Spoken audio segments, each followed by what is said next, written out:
My name is Michael Gayed, publisher of the Lead Lag Report.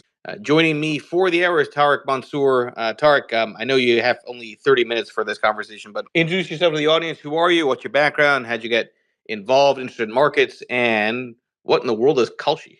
Absolutely. Well, thanks for having me, Michael. I'm excited for the conversation today. I'm Tarek. I'm the CEO and co-founder at Kalshi. Talk a little bit about my background, and then maybe might segue into Kalshi. So, I'm originally studied at MIT, technologist and finance person at heart. Had a few stints at Goldman and Citadel and a few prop shops, and then decided to start Kalshi from those places. I mean, I think the fundamental insight that we had into the market is, at a high level, a lot of institutional as well as retail flow today and trading is actually centered around events, the occurrence or non-occurrence of events. So people are thinking like, will Brexit happen or not? What will happen in the next elections? What will the Fed do? And a variety of other things.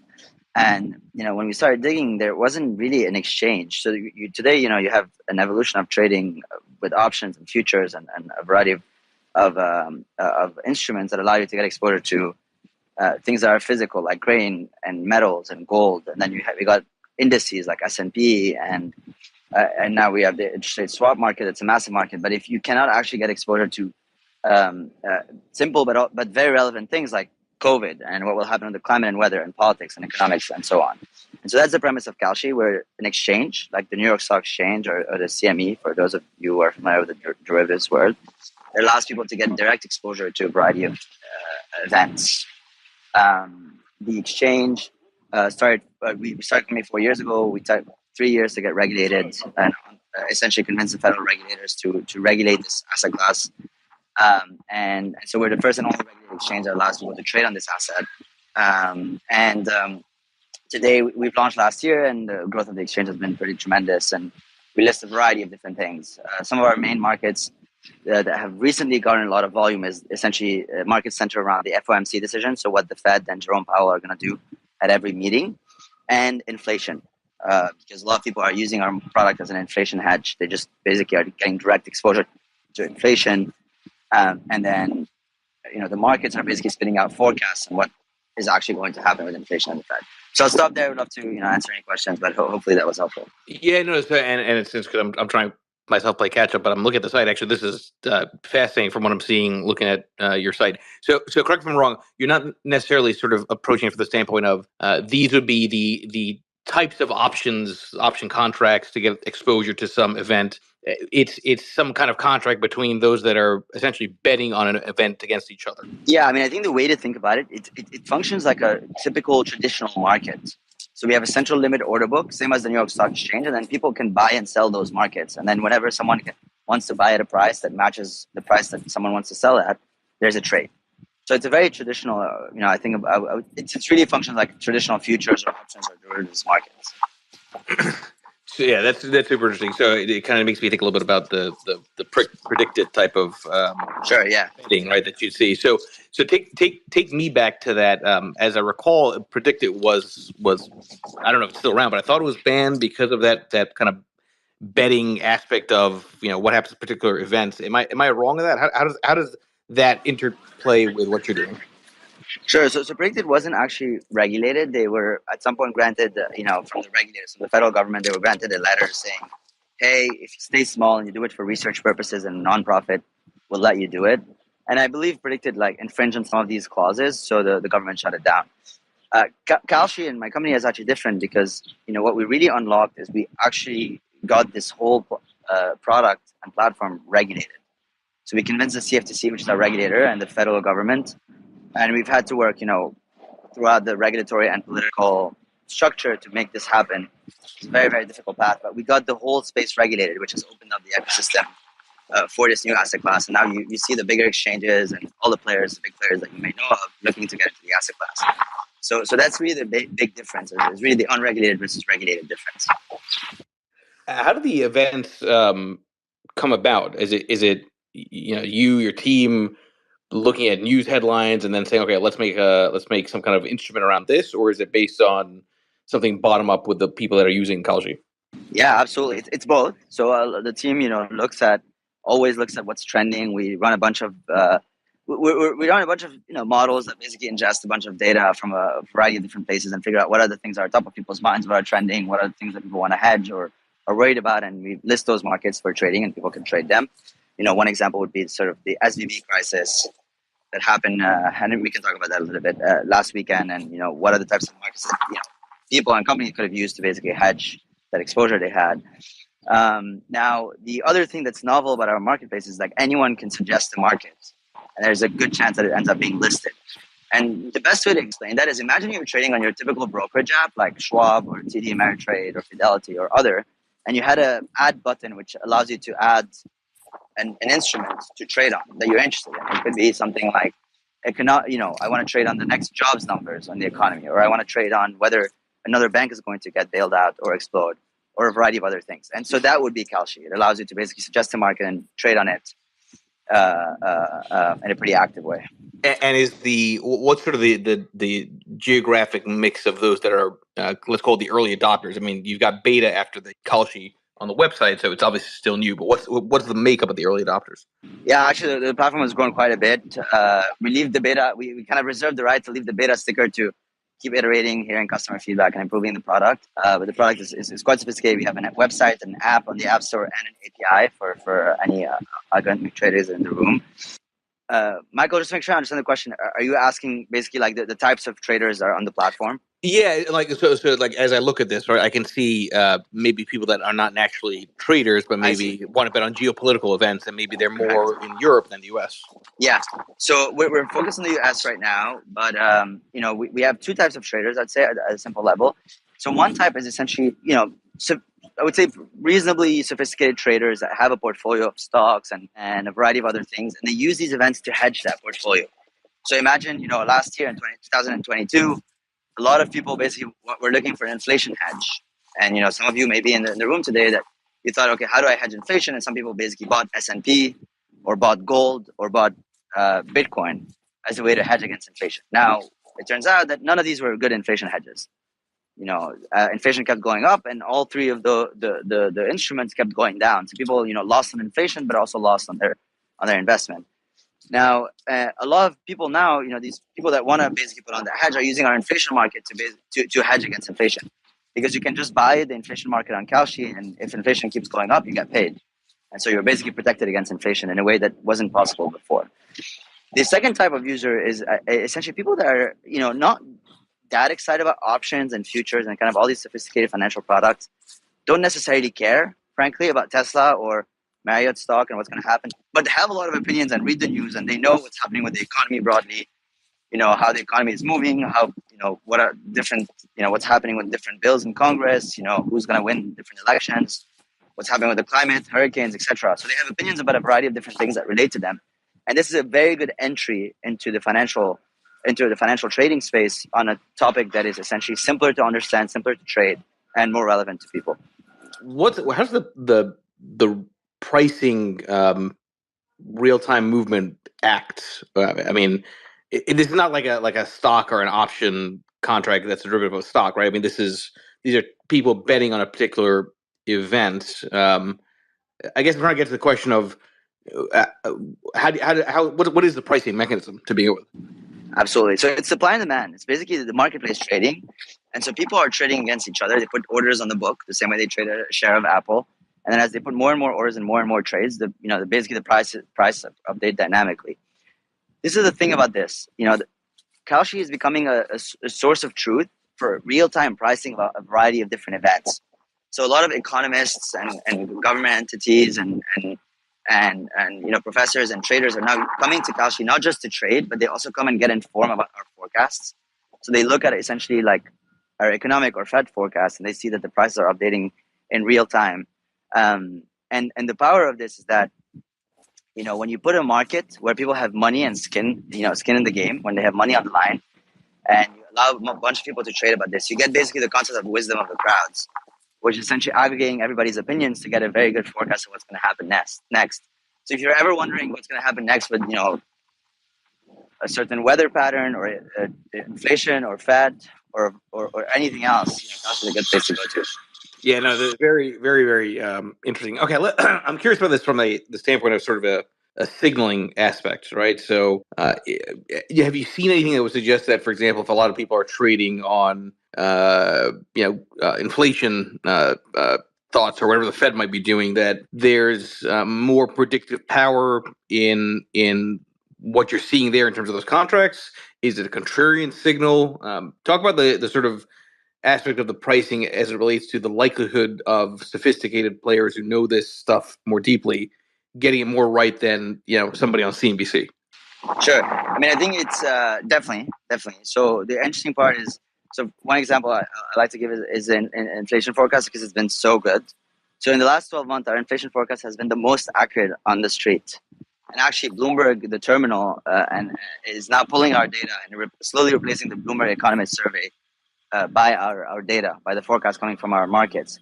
And it's really phenomenal because, a lot of the forecasts from inflation come from Wall Street, usually from the big hedge funds and the big, fancy traders that are trading, and, they give you basically a forecast on where inflation is going to be.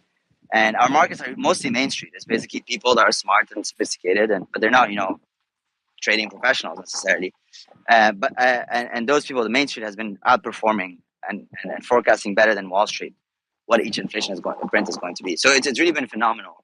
And we did have some contrarian views that end up being correct. One example is one of our markets had actually predicted the Omicron wave pretty early in the cycle of the Omicron wave, much earlier. And that was another interesting development. I'm curious. I'm sure you have thought of this, and I'm sure that's part of the terms of service and all this. But yeah, for example, like I'm looking at one of the contracts, okay, unemployment, right? So betting on it being above 3.5% at 64 cents yes, 41 cents no, above 3.6%, 37 cents yes, 68 cents no, and there's volume. How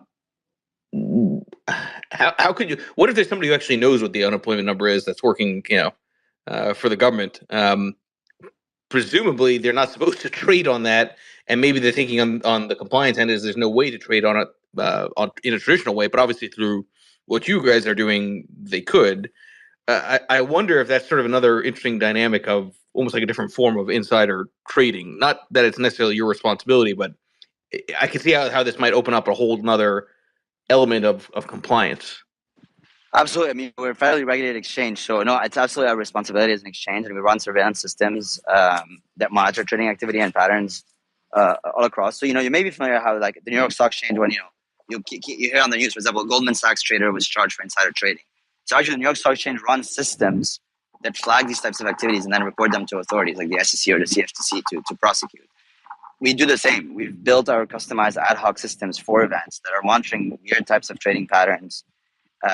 We obviously have KYC. We know who the members and participants are. If there's any weird patterns, when we match them to who the person is, do they have any political affiliations, do they have access to non-public information, we basically investigate, run investigations, and the person can be hit by a fine all the way to essentially prosecution by the regulator. So it's a very, very important function of a regulated exchange, and one that we take very seriously.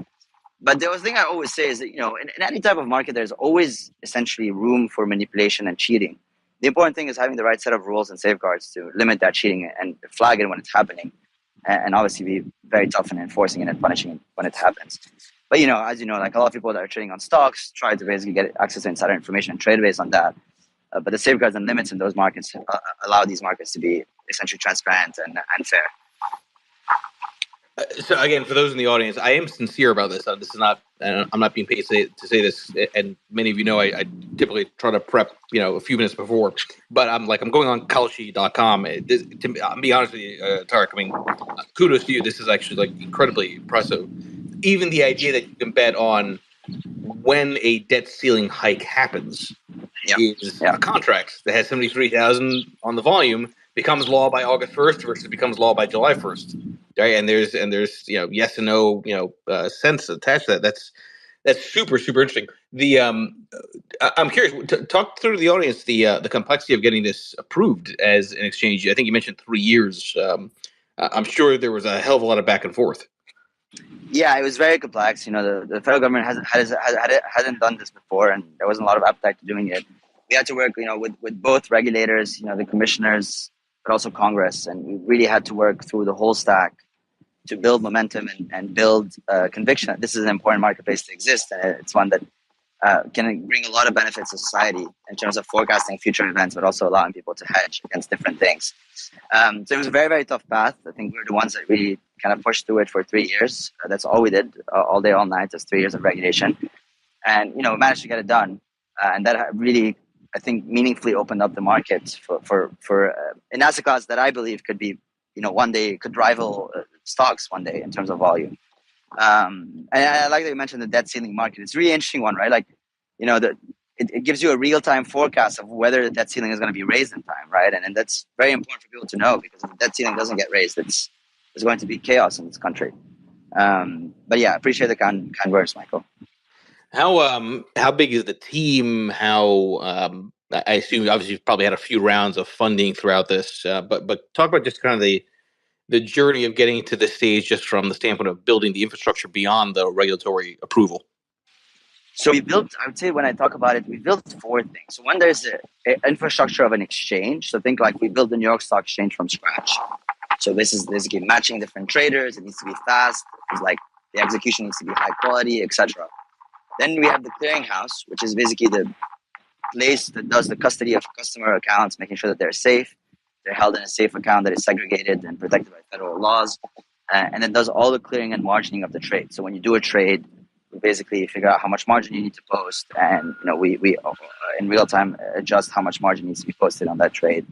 Then there's a surveillance system that I mentioned. So there's a lot of sophisticated data science and analytics that ingest the trading data from the exchange and flag.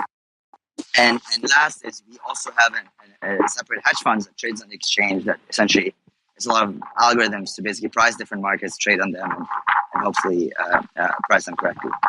But yeah, it's quite a bit of infrastructure. It took us a very long time to build all the infrastructure. It's very deep fintech, financial technology infrastructure, and we have a very robust team of engineers that is working on that. Yeah, very, very, very interesting. What are some of the things, aside from like that particular contract, that has been, just for you personally, kind of fascinating to track?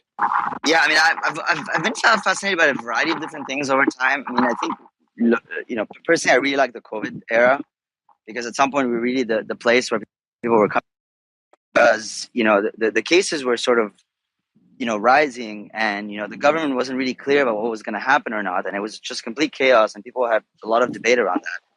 But when you came to the Kalshi marketplace, and again, like, people are putting money on the line here, so they have to be very truthful, because people are very careful with their money, and traders are sophisticated.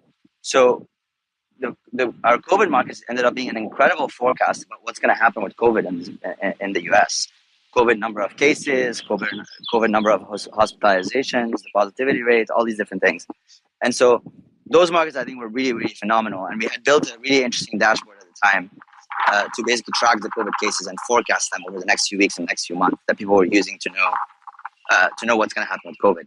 And right now, actually, if you go to kalshi.com/forecasts/inflation, we also have a version of that, of what we forecast inflation is going to be over the next 1 to 2 years, which I also think is really, really important, given that inflation hasn't gone down and could be impacting the average American pretty negatively if it stays high. Do you find that a lot of the people that are on the platform are trying to essentially trying to find a way to bet on a tail event, right? I mean, there's an aspect of this where there's convexity. For example, one of the examples is U.S. national debt default, by December 31st of this year. So 16 cents for a yes, right? All right, we all know it's unlikely, but are there people that are gravitating towards this because they're trying to just maybe get a big payout from contrarian trade on national events? So it's an interesting, yes.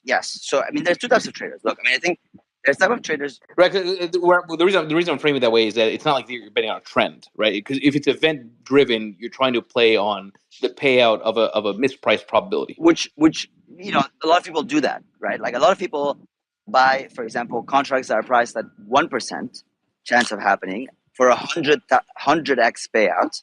So for every $100 you put, you get $10,000 out, because they believe that the market is mispricing it, and they believe the probability and the likelihood of that event happening is not 1%, it's more like 3 or 5%.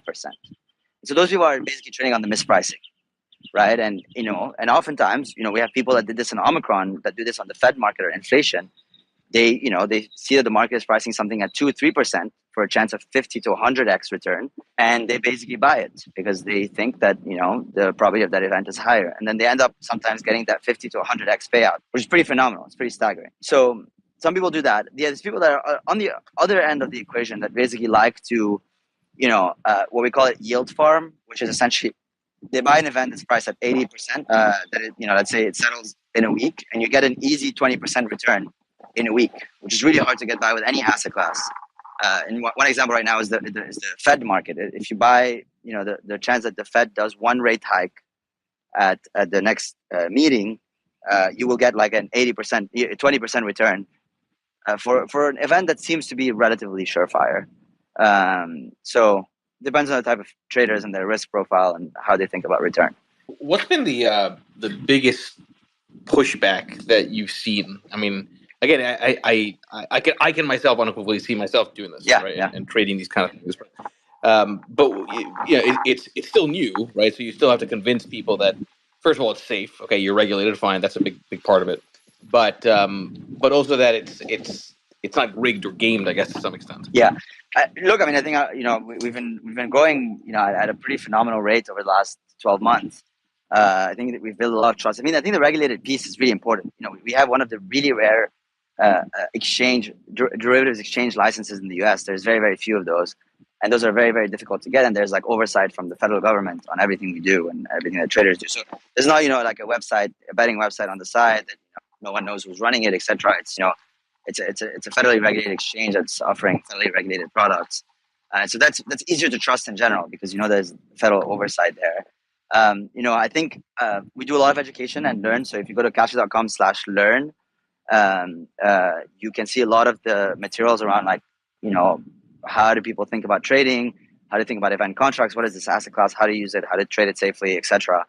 And then we are a team of both Silicon Valley and Wall Street veterans.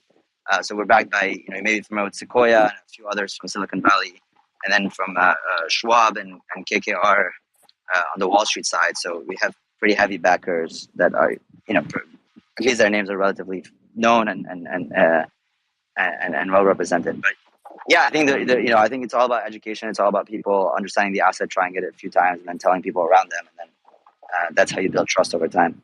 So again, I know you got to hop in the next couple of minutes. Everybody, please, first of all, make sure you follow Tarek Mansour here, and obviously check out Kalshi. I mean, I do want to do actually a follow-up space on this. I do think it's fascinating in a lot of respects. This is more just a quick question. Why the name Kalshi? Is there some definition attached to that? Yeah, it's a great question. And yeah, I'd love to come back anytime. This is really fun.